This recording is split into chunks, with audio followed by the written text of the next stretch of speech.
Debate की जरूरत है। एक मैंने युवा वकील के रूप में वो माहौल देखा है, वो दौर देखा है लीगल सर्कल्स में, जहां पे ये माना जाता था कि प्लेसेस ऑफ वर्शिप एक्ट के ऊपर तो आप क्वेश्चन ही नहीं कर सकते, बात ही नहीं कर सकते, क्योंकि प्लेसेस ऑफ वर्शिप एक्ट इस देश की सेक्युलरिज्म को दिखाने का, दर्शाने का सबसे जीता जागता बहुत अच्छा मॉडल है। और दूसरी तरफ हमारे सामने चुनौती ये थी, जब हमारी पूरी लीगल टीम आपके आशीर्वाद से in places of worship act के मुद्दे पर रिसर्च कर रही थी, और दूसरी लेवल ऑफ रिसर्च थी कि प्लेसेस ऑफ वर्शिप एक्ट अगर एग्जिस्ट करता है एज इट इज, तो उसमें क्या कोई नए लिटिगेशन फाइल हो सकते हैं कि नहीं।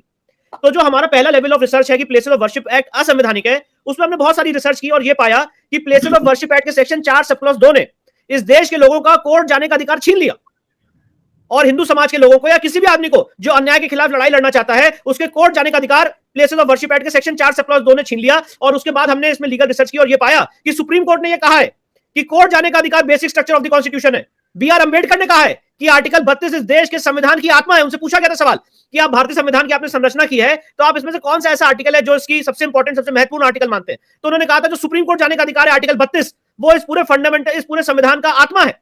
तो जो प्लेसेस ऑफ वर्शिप एक्ट ने काम किया था, हमने इन सारे जो क्लाउड हमारे सामने रेस किया गया था, उन सारे क्लाउड्स को चीरते हुए ये पाया कि places of worship act unconstitutional है, कोर्ट जाने का अधिकार छीनता है।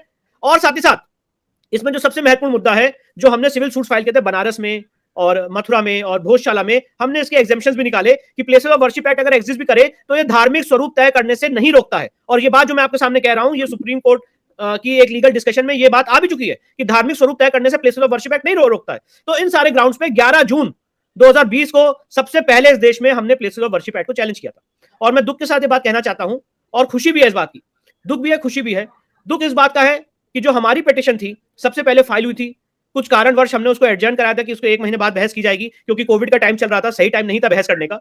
बहुत से लोगों ने उसी लाइन को कॉपी पेस्ट करते हुए अपनी पिटीशन फाइल की। आज की डेट में काफी पिटीशन फाइल हो चुकी है, पर हमने कभी आके ये नहीं बोला कि हमारी फर्स्ट है या सेकंड है या थर्ड है। हमारा जो इशू है अपने इशू से है कि हम अपनी बात कोर्ट के सामने रखें।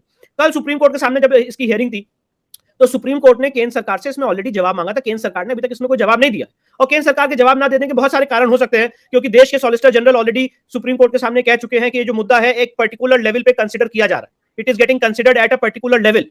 तो बहुत सारे रीजंस हैं केंद्र सरकार के जवाब ना देने के, और केंद्र सरकार ने कुछ टाइम मांगा था अपना जवाब देने के लिए। इन द मीन टाइम जो कपिल सिब्बल साहब हैं, उन्होंने कोर्ट में बयान दिया कि मेरा इस पूरे डिबेट में एक प्रिलिमिनरी ऑब्जेक्शन है, और प्रिलिमिनरी ऑब्जेक्शन ये है कि ये केस चल ही नहीं सकता है, क्योंकि प्लेसेस ऑफ वर्शिप एक्ट जिन लोगों ने चैलेंज किया है उनमें से कोई भी पिटीशनर ऐसा नहीं है जिसका कोई फैक्चुअल प्रॉब्लम हो। तो कोर्ट ने कहा कि ये सारी बातें हम factual problem as it is, मतलब किसी ने कोई ऐसा आदमी नहीं है जिसने सूट फाइल किया हो और सूट फाइल करने के बाद वो प्लेसेस ऑफ वर्शिप एक्ट का हर्डल फेस कर रहा हो और तब वो सुप्रीम कोर्ट आया हो। ये पूरी डिबेट एकेडमिक है, इसलिए इसको डिसाइड ना किया जाए, इसलिए मेरा प्रिलिमिनरी ऑब्जेक्शन है। ये कपिल सिब्बल साहब का कहना था सुप्रीम कोर्ट के सामने।